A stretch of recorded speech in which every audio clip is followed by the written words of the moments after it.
Au moins, il y a tout le temps, tu as un emploi, donc il y a la faculté à médecine.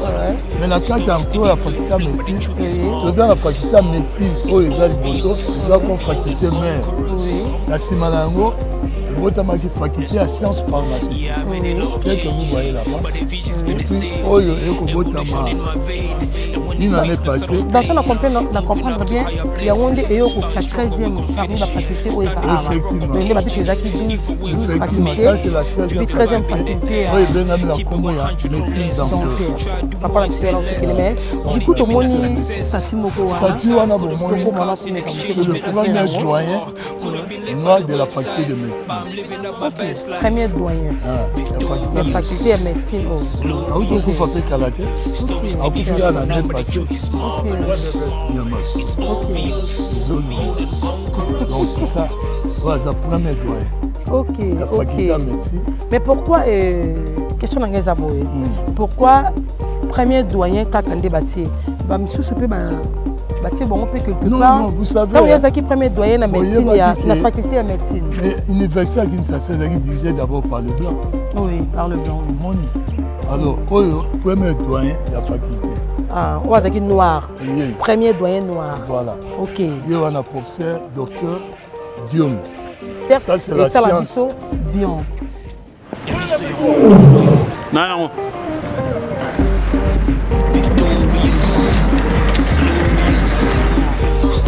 Salut à tous nos chers abonnés de la chaîne Yabiso Podcast. Oui, quand on a établi que TV Moko Batebele. Oui, je sais bien que vous avez ébélé de vous apporter cet examen maintenant. Oh, vous avez la édition Yabiso Yamoko Lalelo.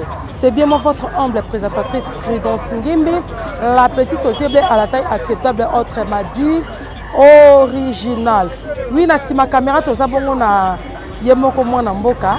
Je suis moi na bangenge na donc les jeunes pas trop na lela ya trop ozo ça qui original bima bien na bilili ozo ça qui original zala moi jolibilité qui to copé elengi. En tout cas na souhaiter ba meilleur vœu ba bonne année na ba cher internet na biso nyonso et ya chaîne na biso ya podcast en tout cas original na bino bolela yeyo kande pa lela bino ya biso podcast et qui type bongo na district ya Moamba, précisément na commune ya Lemba.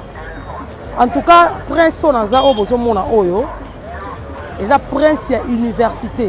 Dans ce botali mituko ezo ke na simananga, ezo ke ne tout droit boye, eza mituka o ezo ke na bakindele, na ba Bel Air kuna donc na ba Tombo 7 et puis mituka oyo ezo ke liboso na sima Cameroun, liboso na nga kuna eza ba mituka oyo ezo ke triangle et puis ils ont des ronds-points gaba. Voilà donc Tokiti vraiment awa pona ko sala pour toi ko découvrir elongo biso na bino université de Kinshasa. Oui donc on va bengi na kombo ya Inikina. Si vous voyez bien derrière moi donc Inikina yango wana nde bozo mona to ye lelo poto mekamuke ko découvrir biso na bino elongo na kati kuna maramni nango o ezalaka makamni nango o erenyaka. Université bozo mone bombi marambo ebele et puis eza première université ya monene en Afrique centrale où eza qui créé depuis 1954 donc nde bozo mona wana eza na 12 facultés puis 13e bato bakisango donc 13 facultés na kati et puis faculté boso eza qui ya science oui faculté de sciences na kati kuna donc quand nde bozo mona bino moko donc tozo kota vraiment na kati kuna to ke kokutana ba guide o ba yebi makasi koleka ngai to meka ko découvrir muke elongo biso na bino ensemble donc na kati ya découverte na biso to ko découvrir ya Inikine nenge ezali et puis to ko découvrir hôpital ya clinique universitaire donc hôpital ya campus to ko découvrir pe elongo na bino morgue ya campus et puis to ko elongo na bino bazamba ya campus et puis to ko découvrir na bino piscine ya campus to meka ko sola mo muke na ba guide et puis soki pe to kutani na ba étudiant na kati kuna ko meka ko interviewer bango pour que to yeba comment bazo vivre na kati ya Inikine parce que ça monde moko munene makasi ozo bazo vivre na kati awa ya université de Kinshasa On a encore tabongo te ça qui n'a pas sa mbote nanga et puis à babos nanga na linga mingi. Le trio na salué bino en passant donc on a encore pour que tout écoute na ba guide na biso bolandi biso juste après ba image. Merci beaucoup.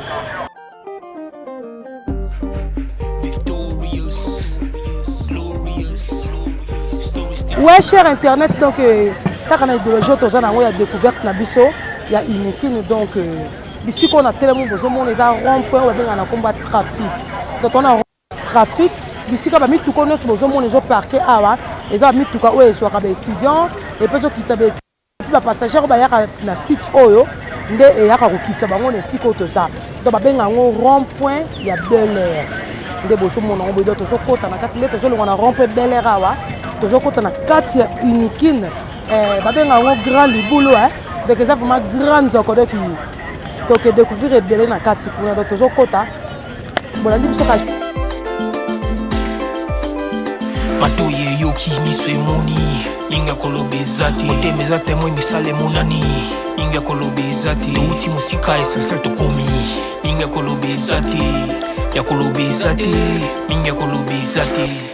Ya biso yangoyo oyo eza biso na biso suka ya makambo eleke bandeli mesiko yo ndetango na biso lelo eza lelo don't have to wait till tomorrow poto kende liboso tia kondima likolo na nyoso po mosika to wuti nini te to moni na nyoso to sali mekondi mekoli forever grateful I'm counting my blessing by when you begin cause eleki mingi likolo na seko lekaba ute bandeli si to benga mabalongi always give thanks for the life I'm living the coming is like I'm watching a movie.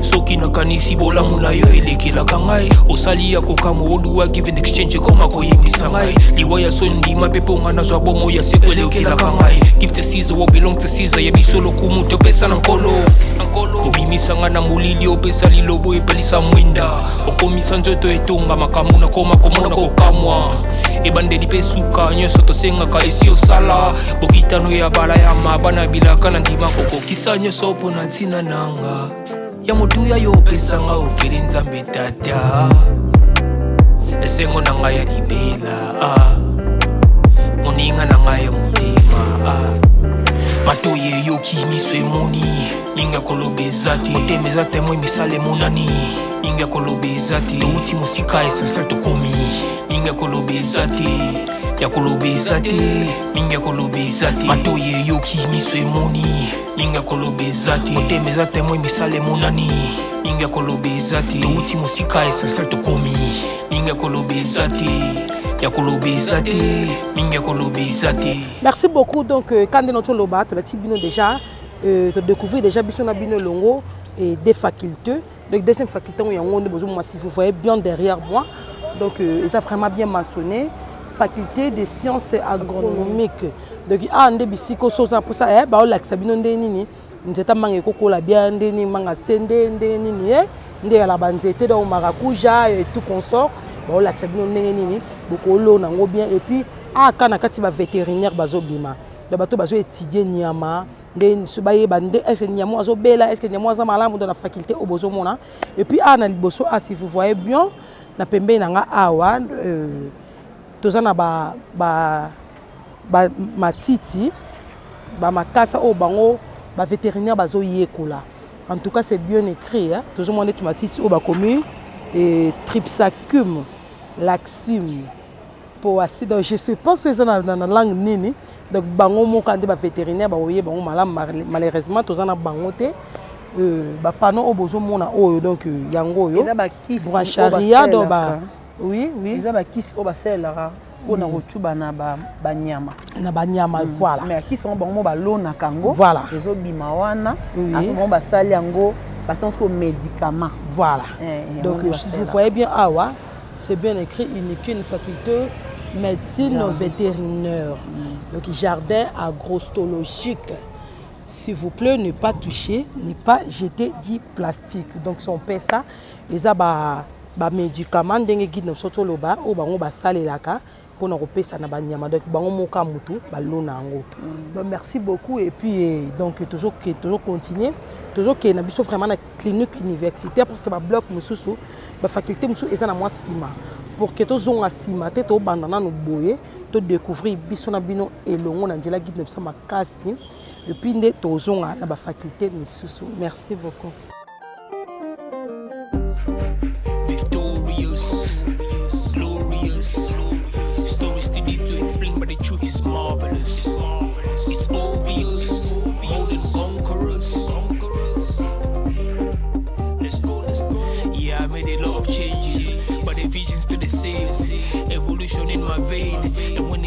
I don't play. Moving up to higher places. Starting stronger, we gon' finish it. Standing on the rock of ages. Either way, we gonna make it. Feel the vibe in the air. Keep it 100, no less. Try to do more and say less. Only aiming at success. Hard time couldn't break us. In exchange, made us even stronger. Could have been left by the wayside, but I'm living up my best life. Victorious. Ok, merci beaucoup, cher Internet. Quand on a bino, toujours dans Kata Unikin. De l'exhibition, déjà, tu découvres déjà longo biso na bino, 2 facultés dans Kata Unikin. Maintenant, ici, quand on a allé, il y a 3e faculté.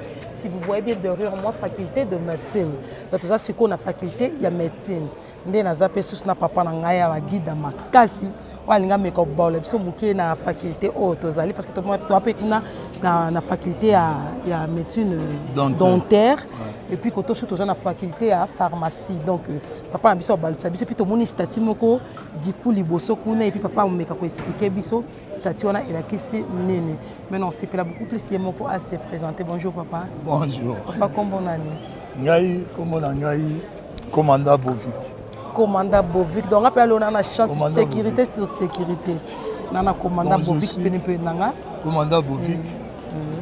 Mais je vais benga Niamasolo. Niamasolo, pourquoi Niamasolo?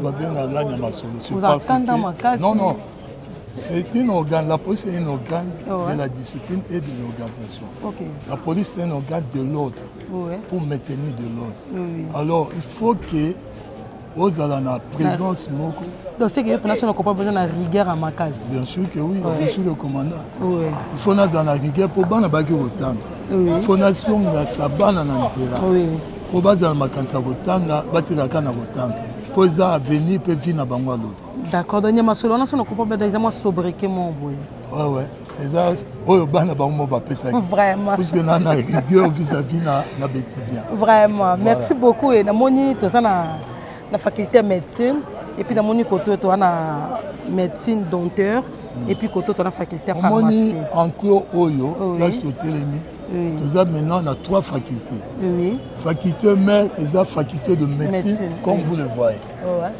Et si malango et botamaki faculté de pharmacie. Donc faculté de sciences pharmaceutiques. OK, est-ce que tu sais le nom moi sans pas pour que tu me capé comme on a faculté de pharmacie. Donc,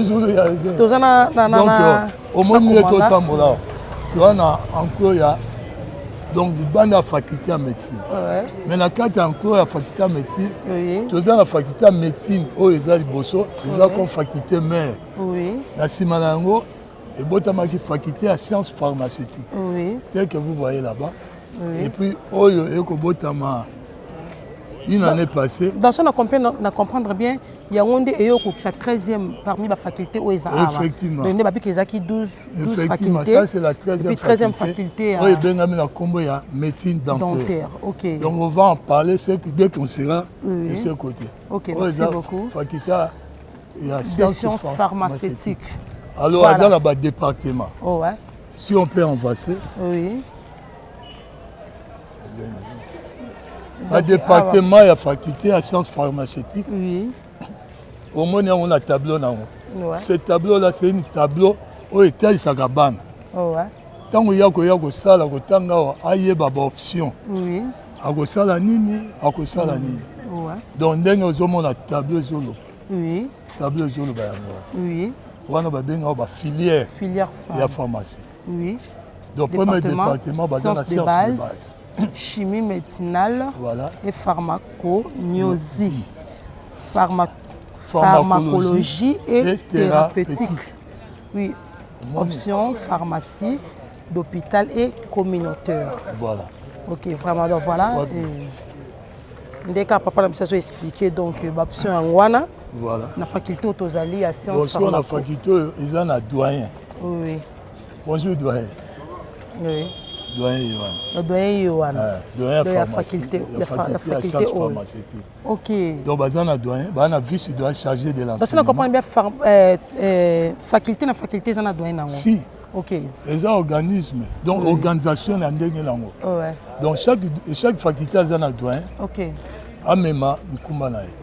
Donc, doyen, il y a sciences pharmaceutiques. papa na msi wana otokene mais du coup tomoni statut moko wana statut wana bomoni tokomana tomeka moke c'est le premier doyen noir de la faculté de médecine. Ok, premier doyen. La faculté de médecine. Oui, oui. Ah oui, tu as fait karaté. Ok. Ah, tu as fait l'année passée. Ok. Nyamasolo. Ok. Zolumba. Donc c'est ça. Ouais, c'est le premier doyen. Ok. La faculté de médecine. Mais pourquoi, question d'Angeza Boé, pourquoi premier doyen Kakande Batié? Monsieur peut bâtir bon, on peut quelque part. Non, vous savez. Quand il y a qui premier doyen de médecine, il y a la faculté de médecine. Mais l'université à Kinshasa est dirigée d'abord par le blanc. Oui, par le blanc. Oui. Moni. Alors, le premier doyen, il y a faculté. Ah, on a qui noir. Premier doyen noir. Voilà. Ok. Il y a un professeur, docteur Diomi. Oui, Diomi Mawesa Pierre. Voilà. Ok. Premier doyen noir de la faculté de médecine de 1971 à 1972. Il a régné une année. Une année. Vraiment, ok. Bon, c'est un bon dirigeant, il avait dirigé depuis son temps. Vraiment, vraiment. Donc à chaque faculté, il y a un doyen. Ok. À chaque faculté, et donc il y a bureau des canaux qui est dirigé par 4. Il y a d'abord le doyen de la faculté, suivi de doyen de la faculté chargé, vice-doyen chargé de l'enseignement. Okay. Et ça, le vice-doyen chargé de la recherche. Et à la fin, il y a secrétaire académique faculté. Ok, merci beaucoup. Maintenant, on a une faculté de médecine dentaire. Faculté de médecine dentaire. Voilà. Comme 13e faculté. Voilà.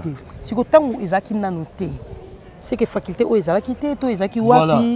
Faculté où tu me suis gâté, ils ont beaucoup de faculté à médecine. Oui. Dans le temps où on a noté, ils ont un de départements. Moi, il y a un département, il y a médecine. Oui. Donc médecine, ils ont premier département, ils ont médecine biomède. Oui.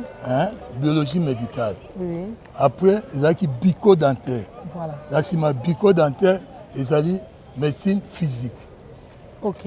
Alors, médecine biomètre, basalaka 7 ans. Basana G1, comme le B1. Pour comme le système à LMD. Basana B1, G1, G2, G3. Oui. Après, on va passer la première doc, deuxième doc, troisième doc, quatrième doc aux médecins stagiaires. Donc, au lieu qu'il y ait la quatrième doc, autant dans la faculté, tu vas étudier à l'hôpital. Tu vas devenir médecin stagiaire. Ok. Donc, ça a 7 ans. Et on va 7 ans. Ok. Alors, dans le cas où on a tant de professeurs dans la filière où on a et puis, on ne pouvait pas. Et le moins bico-dentaire est comme une médecine dentaire. C'est une des facultés de l'université de Kinshasa. C'est le 13e. Ok. Dans la faculté, nous sommes à l'université. Ok. Voilà. Depuis Bandi, une année caca. Non, ça c'est la deuxième année. Deuxième année, ok. Donc ça progresse. Hein. Ok. Mais ceux qui étaient avant la bico-dentaire, ils ont fait la continuité. Ok. La faculté de médecine. On appelle ça la doyen, non? Oui, basé na doyen na bango. Ok. Doyen na bango, basé na doyen, basé vice-doyen chargé d'enseignement, basé na vice-doyen de recherche, basé na secrétaire académique. Donc dans chaque faculté de l'université, c'est ça l'organisation. Okay. Ils ont toujours un chef qui chapeaute, c'est les doyens. Ok. Voilà. Voilà, merci beaucoup, merci Sans beaucoup, problème, merci beaucoup, cher Internet. Donc, le voilà découvert Autodiag, n'a pas découvrir Bisso na Bino et Longo. Donc, il faut découvrir déjà. Merci beaucoup. Donc, quand ne zappez pas, surtout n'oubliez pas de vous abonner massivement. Bon, s'abonner, puisque l'édition, découverte, nulle part ailleurs, quand il y a Bisso. Podcast, donc vous commenter, vous liker, vous partager et puis on a besoin de remarquer on a commentaire. Ça c'est la science. Bien. Yabisso c'est la science. Oui, Yabisso c'est la science. Donc quand vous suivez Yabisso, vous vous faites enrichir. Yabisso podcast. Ce qui est de la science. Ok. Donc merci beaucoup. Ok, c'est moi qui vais vous remercier. Merci beaucoup papa. Merci. Oui, voilà donc tout ça déjà dans Katia Zamba Campus. Donc je crois bien que Bazamba Campus est yebani, yebiango donc Bazamba on yango yo quand besoin mon suspense yo. Et voilà donc toujours kita et ça peut la faculté moi ça na sewana donc toujours qui découvrir yango to ba isa faculté à nini. Voilà donc tout ça vraiment na Katia Zamba toujours kende Bazamba Campus yango. Bazamba oyo donc ils appellent bazamba moi ils ont ba histoire mingi c'est ma histoire makasi donc quand des nos autres basoko lié au tondité au kota zambote quand des bozo mon donc ils ont bazamba moi et bombi vraiment makambo tellement ébélé il y a malamu pe ya malamu te donc voilà toujours kota toujours meka ko découvrir on to kota pe na mozindo te parce que talaka to na kini donc il faut peut-être m'y battre là quoi donc toujours soukaka quelque part on a ici ka faculté moko ezana parmi ba faculté ezana kata unicune voilà donc toujours qui est découvrir en biso na bino elongo merci beaucoup ya biso yango oyo eza biso na biso suka ya makambo eleke bandeli mesiko yo ndetango na biso lelo eza lelo don't have to wait till tomorrow. Oui, voilà, donc faculté on a épicé bino qui est toujours au côté na kata zamba na zamba campus c'est tout ça na kata zamba déjà donc faculté yango bozomo na ba komati. Pourquoi ba komati? C'est parce que si vous voyez bien derrière moi ils a qui pompe funèbre donc vu que tout ça na pembeni na morgue à campus donc ils a qui c'est ka ba noter ka ba cercueil donc moi ba dessin ba cercueil ba croix donc ils a qui na pompe funèbre et puis voilà, vu qu'il y a une crise, il y a auditoire ezalaki, il y a commissango faculté, il y a psychologie, donc faculté psychologie il y a ngoyo. Donc bazo zo ba cours na bango awa. Donc toujours le ngwa moi to avancer dessous ma casse na c'est ezate bazambiza monene kande na bi et moi ba risque parce que toi vraiment na Kinshasa toi na RDC moi ba risque za na kata bazamba surtout que toi peka basimi balé mobali moko donc la raison pour laquelle tu as awa pour la faculté de psychologie tu as avancé na CT et puis bazamba tu as avancé pendant que c'est toujours bima tu as découvert biso na bino elongo morgue il y a campus et puis tout qui na bon on appelle hôpital il y a clinique universitaire. Merci beaucoup. Ya biso yango oyo eza biso na biso suka ya makambo eleke bandeli mesiko. Si vous voyez bien zamba yango donc ça tellement munene donc moi to kita kuna ezate raison R na biso parce que to ki mapena ngonga na montre na biso donc bazamba ngo eza tellement munene moi pe to kita na se ezate vie attend donc toujours ça la continuité voilà.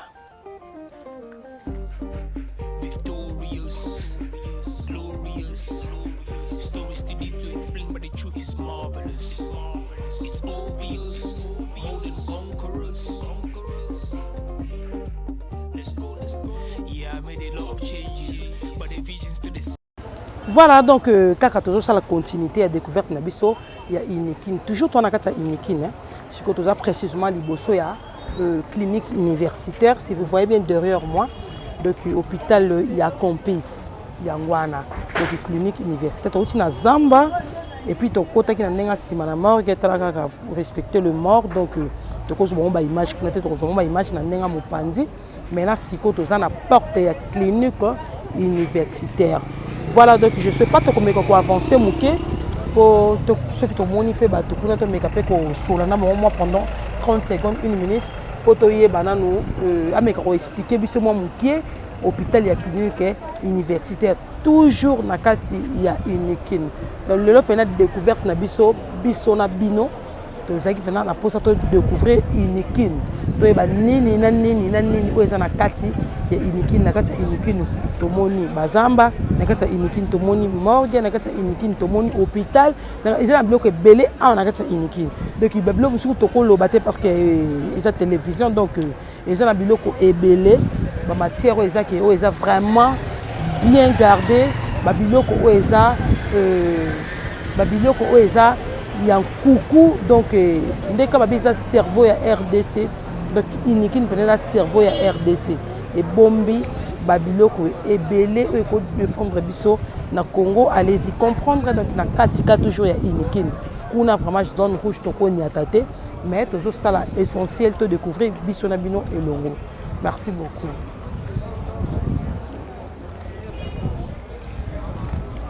Voilà donc to zongisu na nzela ya zamba donc zamba yango wana kuna na droite nanga et puis nde bomona na sima mukongo nanga do zamba yango wana na droite nanga no to loba yango wana nesu bazamba campus nde to l'accès bino liboso donc et continuer ti awa nde bozomona et puis na sima mukongo nanga morgue yango wana nde kana bino donc to respecter ba wei donc ils vont être kota kuna na kati to ke ko filmer bango ezati la raison pour laquelle to telemi awa ndozo mona mona mukina bangengene je suis mbongo azo zoomer ngo donc morgue ya Campus yangwana donc so ki babayo bimisa corps na bango na morgue ya Campus yangwana toujours na kati ya Inikine na habite et guide nanga makasi donc moi commentaire moki sur ça vraiment toza na Inikine o ezali prince ya morgue o na sobo na o presque za zamba o na ezali zamba oyo na kati kuna toboyi kokota po ero bakulu na bakota na kati basalaka bamama mabe na kati kuna ndi bomoni totemi mingi vraiment na morgue o eza morgue na kati kuna eza clinique na kati ya clinique kuna eza na place o basalaka bagaz o batiaka bato mpona koreanime mutu se mutu aza na baétat critique eza na kati kuna mpe bomoni ke eza mpe na baplace ya koretirer ceux qui eza na essence te eza mpe na baespace donc oyo eza ma nsima ya morgue nsima ya mokongo na biso nyonso presque ezali morgue yango ka image oyo tokai kolakisa bino. Ok, voilà donc je crois que son pesa te découvrir peu morgue biso na bino elongo na kati ya clinique kuna toluki mwa ba médecin quelques médecins mais tout le monde bon malheureusement on sala déjà 16h donc 16h déjà 16h passé oui. Déjà de quelques minutes donc toujours kende sikoyo tozonga kuna na ba auditoire na ba bloc kuna et puis tout le monde ba faculté monsieur dans ton monité et puis to collection fikine ou ba outi ko sala kala mingi piscine ba réanimer piscine plutôt ne ba outi ko réhabiliter en gros donc voilà merci beaucoup. Victorious, glorious, stories to need to explain, but the truth is marvelous. It's obvious, more than conquerors. Let's go. Yeah, I made a lot of changes, but the vision's still the same. Evolution in my vein, and when it's business, I don't play.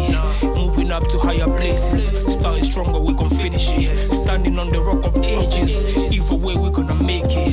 Feel the vibe in the air, keep it 100 or less. Try to do more and say less, only aiming at success. Hard time couldn't break us, in exchange made us even stronger. Could have been left by the wayside, but I'm living up my best life. Victorious, glorious, stories still need to explain, but the truth is marvelous. It's obvious, more than conquerors.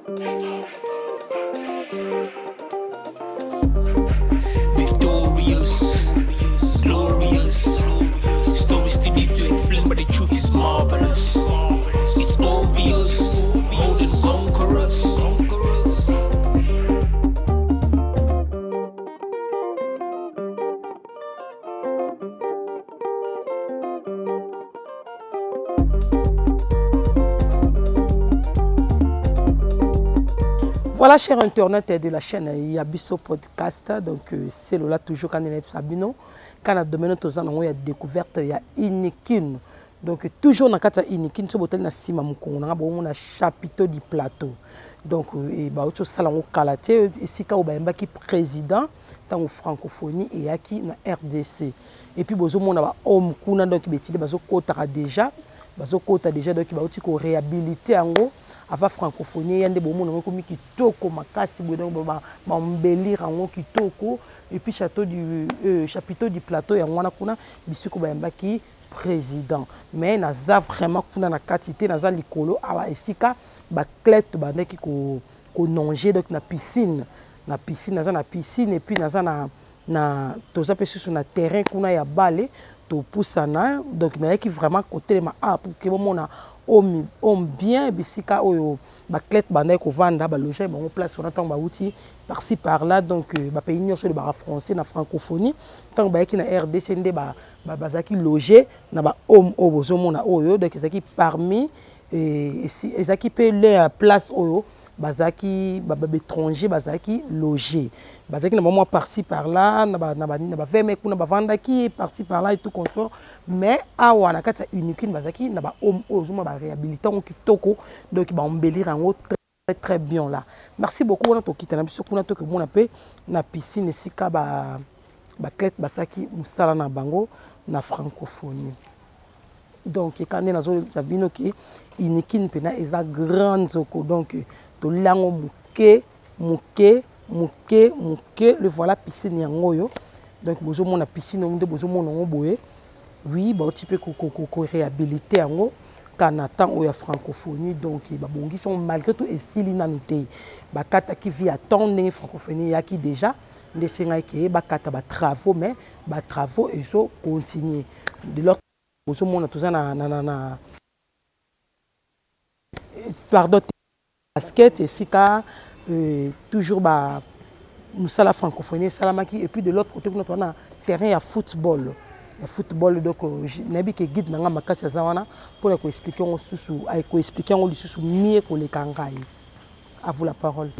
Merci à tous en la kati ya piscine na kati ya Inikin kuna botu au mona ba image ezali place haute yambaki président de la République tant francophonie ezalaki pesa place oyo batu nyonso monaki ba étranger ba yaki na Congo ba siégeaki eza homme 1 à 8 et puis na kata homme 1 à 8 wana place moni chapiteau wana ezalaki espace oyo bande ko lia 12h 8h 15h 21h donc biloko ezalaki ya kolia ba conteneur à conteneur et autour kende kalaté biloko mingi kutu epolaki ana kata piscine au moni terrain kuna terrain à balle toto ozana ba joueur ya vita awa ba auto umela te ba kendaki ya imana pe ba auto kozala awa ba bandai kozwa kosala ba entraînement la bango kuna na kati ya piscine etemna na kati ya terrain avant ba kena kan ko beta match o ba auto ko beta bazalaki awa na Inikin dans match ba beta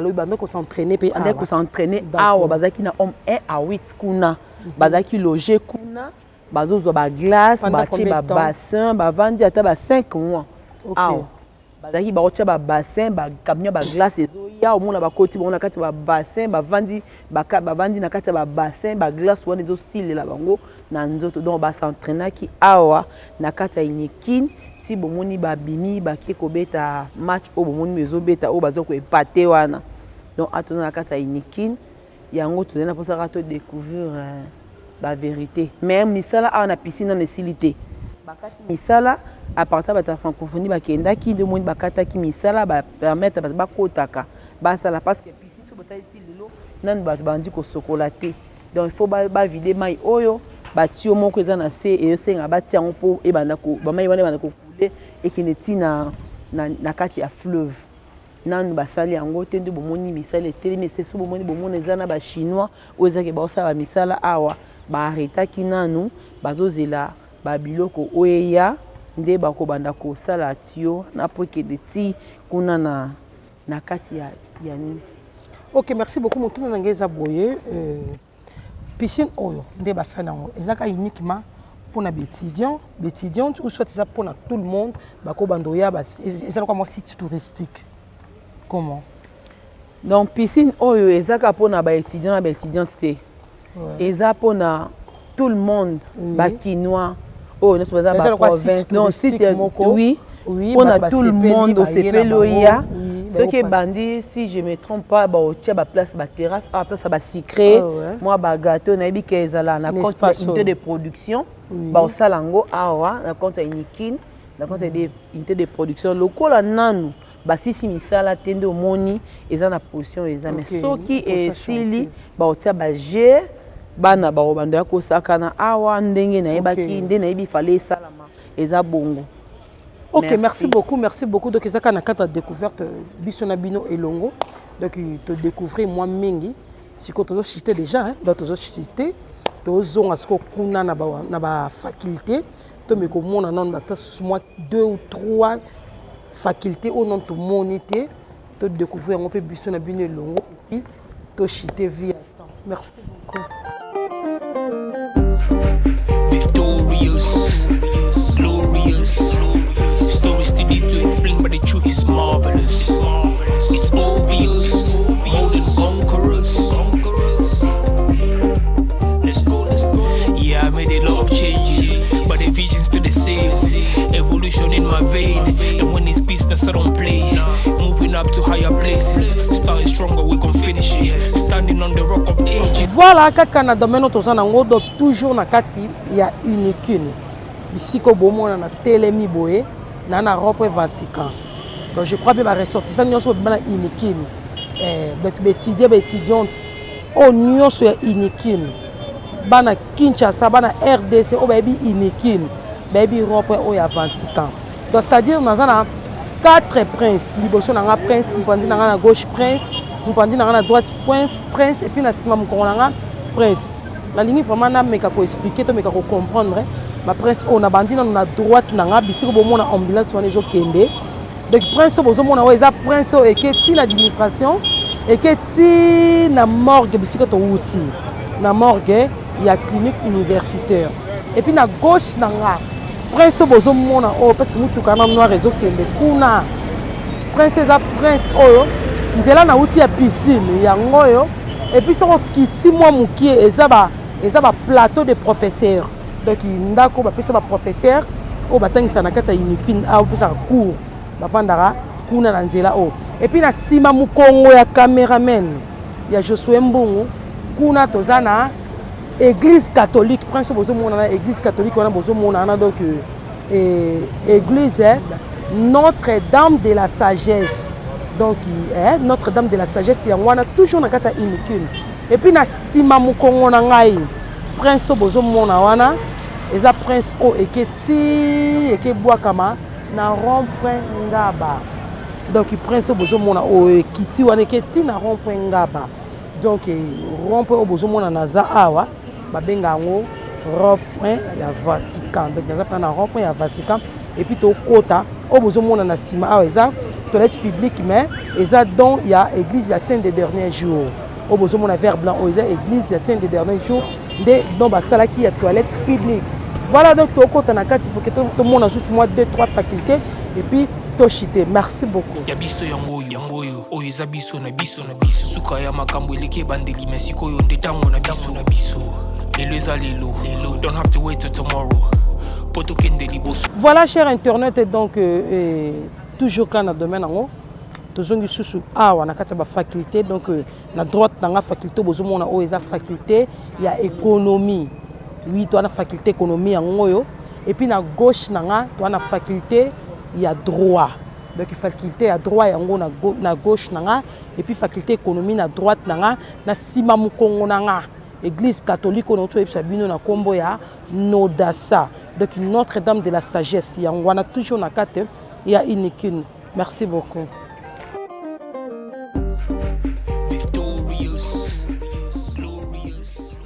Ouais, cher internet, donc toujours cité déjà, de notre épisode, nous comprendre que nous avons quitté la Fandi pour la salle tour et unicune, donc il y a des grandes zones, donc normalement fait tout le monde à mon colombo côté, mais on a là on a mon colombo dans malembe,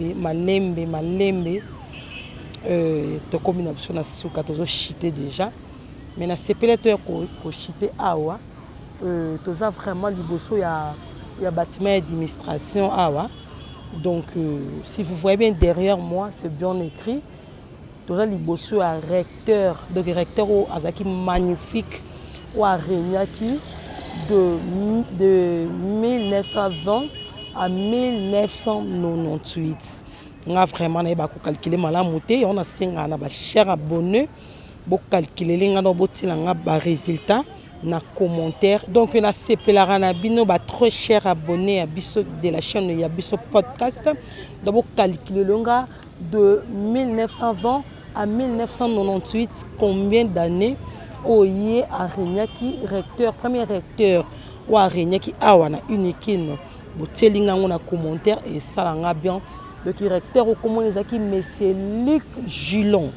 Donc monsieur Luc Gillon, Yohana Babi, baptiseur de notre université. Le directeur magnifique. Donc voilà, donc édition Nabiso et Kominango Nasuka. Merci beaucoup na binono soboza ki libaku malamu ya kolanda édition ya mokolo lelo ya original hein? La petite zèbre à la taille acceptable autrement dit original. Et donc napesi merci beaucoup et pas ina bino nyonso napesi merci beaucoup et pas ya ba boss nanga na ninga mingi le trio na musika. Napesi merci beaucoup na Josué Mbongo azaki cameraman nanga wa salaki ki original makitoko na bilili.